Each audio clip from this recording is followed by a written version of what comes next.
રાજ્યમાં શિક્ષિત બેરોજગારો ઘણી વખત યોગ્ય માહિતીના અભાવે નોકરીથી વંચિત રહી જતા હોય છે. તેથી યોગ્યતા ધરાવતા ઉમેદવારો માટે director of employment and training, Gujarat સરકાર તથા ગવર્નમેન્ટ આર્ટ્સ કોલેજ મણિનગર તેમજ જેબીએસ એકેડેમીના સંયુક્ત ઉપક્રમે રોજગાર જાગૃતિ સેમિનારનું આયોજન કરવામાં આવ્યું હતું. આ પ્રસંગે નોકરીવાંચુઓને યોગ્ય માર્ગદર્શન આપવા માટે નિષ્ણાતોની સાથે નિયામક શ્રી રોજગાર અને તાલીમ શ્રી ડી કે પારેખ, મદદનીશ નિયામક શ્રી એસઆર વિજયવર્ગી, શ્રી સમીર શાહ તથા શ્રી વિક્રાંત પાંડે ઉપસ્થિત રહ્યા હતા.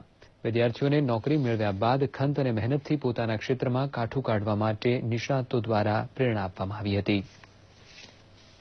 સ્વરોજગારી માટે તો આપણા માનનીય મુખ્યમંત્રીશ્રીનો પણ એ જ અભિગમ છે કે એ જોબ સીકર કરતા પોતે જોબ ગીવર બને. તો એના માટે સ્વરોજગારીની આપણે સ્ટાર્ટઅપની યોજના પણ ઉદ્યોગ વિભાગ દ્વારા સારી ચાલે છે. આપણી પાસે પણ આઈટીઆઈ પાસ વિદ્યાર્થીઓ માટેની સ્કીમ ચાલે છે. એના સિવાય જિલ્લા ઉદ્યોગ કેન્દ્ર મારફતે પણ ઘણી બધી આની યોજનાઓ ચાલતી હોય છે. તો આપણા જે જિલ્લા રોજગાર અધિકારીઓ છે આની એક શિબિર કરતા હોય છે દરેક જિલ્લામાં.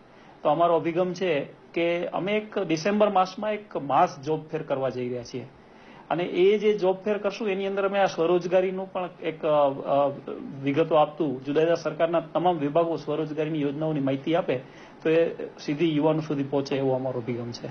સરકારના તમામ પ્લાનિંગો, સરકારની નવી યોજનાઓ જેમ કે અત્યારે હાલ ઉદિશા, સ્કિલ ડેવલપમેન્ટ, ટ્રેનિંગ, એની સાથે સાથે અમે વિદ્યાર્થીઓને એનાથી માહિતગાર કરીએ છીએ. અને આજનો મુખ્ય હેતુ તો અમારો એ જ હતો અવેરનેસ પ્રોગ્રામ